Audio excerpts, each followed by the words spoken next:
Today I'm in Poland to have a look around a very interesting railway museum.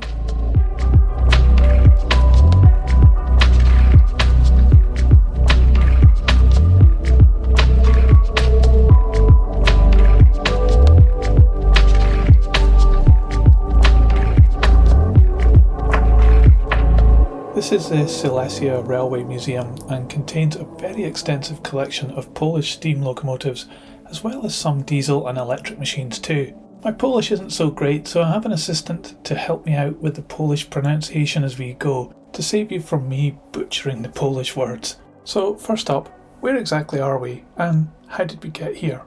Well, I flew into Wrocław on good old Ryanair from Edinburgh. Just 2.5 hours flight and a 30-minute transfer by taxi to Wrocław main railway station. Here I took one of the yellow and white regional trains operated in the Lower Silesian region by KD, or Koleje Dolnośląskie. Thank you. And we're heading towards Wałbrzych. Yep, thanks again. Which is only around 20 kilometres from the border with the Czech Republic. There's many KD trains that operate this route.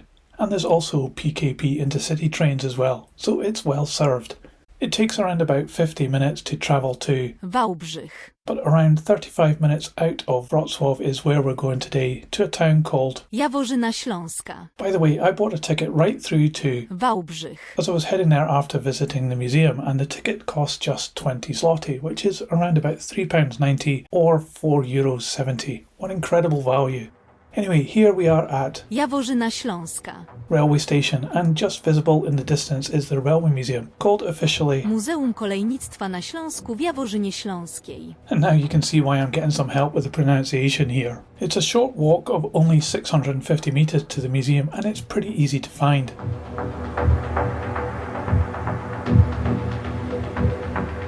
One thing you'll notice straight away is that there is a huge amount of stuff here. More steam locomotives in one place I've ever seen before, and quite a range of interesting and rare rolling stock. There's some really remarkable things in this museum, and I'll show you them once we get inside.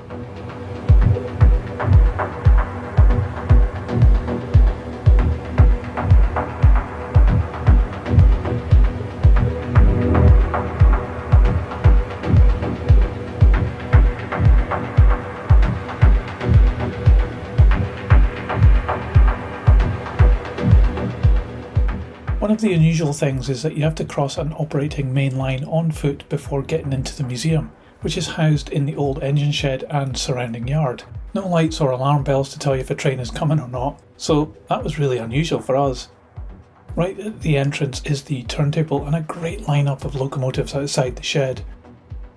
There's also this two-storey building that contained additional exhibits, a cafe, a shop and a kids' play area as well as toilets.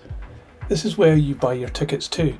And talking of tickets, the cost for a standard entry ticket, which includes a guided tour, which I'll get onto in a bit, was 35 zloty or £6.75 or €8.15. Again, great value for money, I think.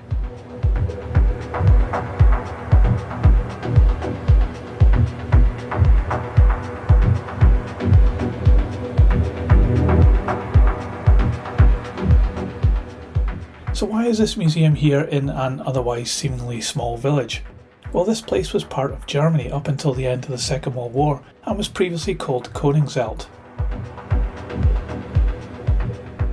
When the railway line from Breslau, now called Wrocław obviously, to Freiburg was built in the 1840s, a name was needed for this junction with the line from Świdaniec, now called Świdnica in Polish, to Strigał, now called Streckom. During the 7-Year War, there was the Bunzelwitz encampment around this area that in 1761 would have included the tent for Frederick the Great, so the name Koningsveld, or the King's Tent, was chosen for this town. The town remained small, with most residents connected to the railway in some way or other. It was only after the war, when the Silesian region was transferred to modern-day Poland, that the name was changed for the much harder for me to pronounce Jaworzyna Śląska.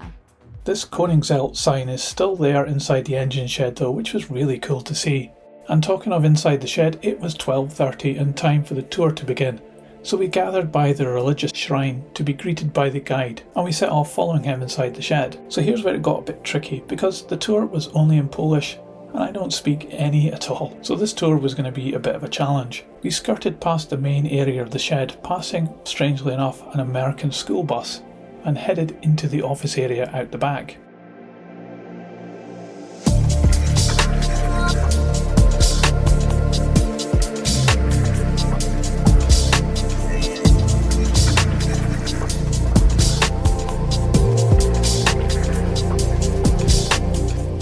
However, as luck would have it, one other person on the tour did speak a bit of English and so translated some of what the guide said, which was really appreciated.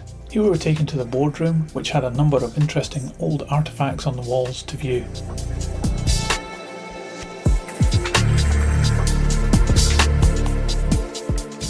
Then we saw some smaller offices set out to show you what the place would have looked like when operated through the ages.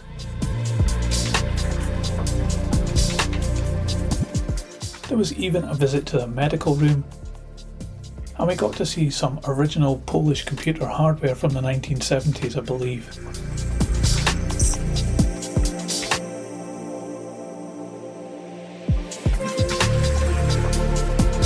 At the end of the corridor was a model railway room with a large layout and a number of smaller ones. The large one, however, was controlled by this real control panel which, if the guide's words were translated correctly, was used to train railway workers on train operations. Quite incredible to see, even if the trains did stop quite suddenly, the signals. However, I'm not sure what this cameo scene was offering in terms of railway operation, but it was sure funny to see.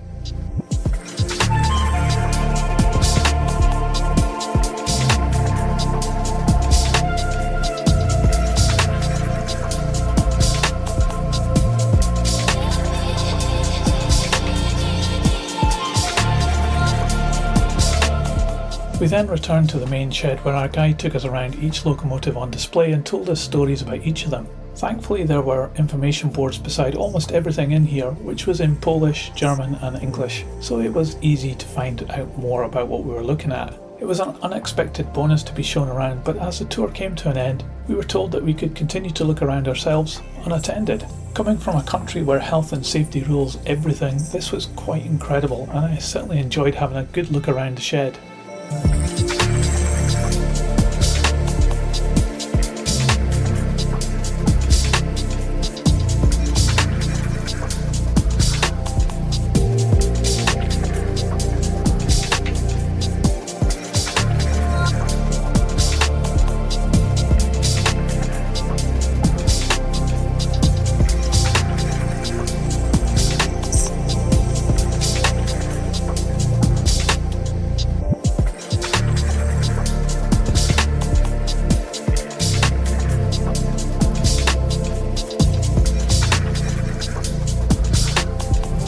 This locomotive was definitely the star for me here.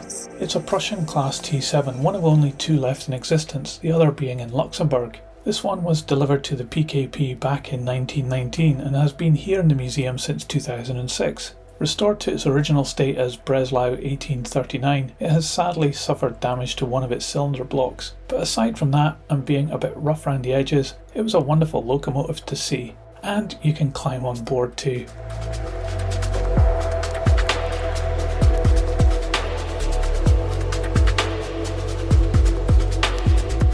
Just behind it was this very unusual wagon. From what we could tell from the limited information, this is a wagon that was part of an armoured train used by the Red Army in the Second World War, or maybe used by the Polish Army.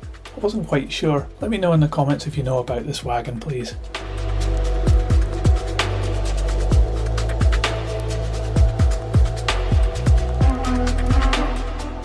Another interesting piece of rolling stock was this Polish postal system wagon, and it was decked out inside as if it had just been left after its last run.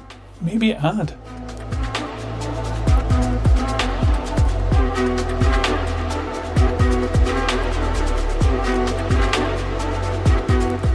There was lots more to enjoy in the shed, so have a look around and I'll meet you at the exit in a moment.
Okay, we're heading out now, but before we leave, check out these cool steam road rollers.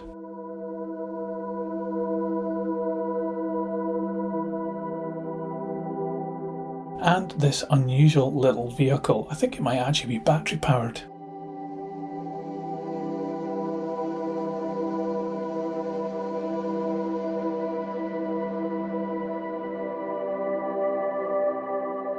So we're back outside now and had free rein to check out everything in the surrounding area, which was a lot of stuff, many of them being steam locomotives in various stages of preservation, or decay depending on their fate, I guess. So some of the highlights for me included this tiny little fireless 040 locomotive. I've never actually seen one of these in the metal before.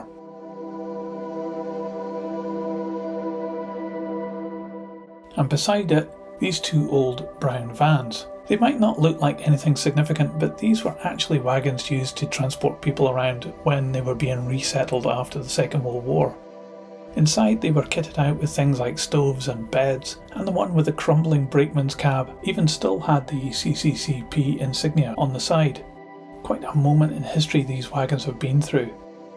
So let's wander around and check out the wonderful selection of locomotives and rolling stock that you can check out here, and in many cases, climb on board too. I'll meet you back at the turntable when you're done.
So with the sun starting to go down, our time at the Railway Museum of Silesia has come to an end.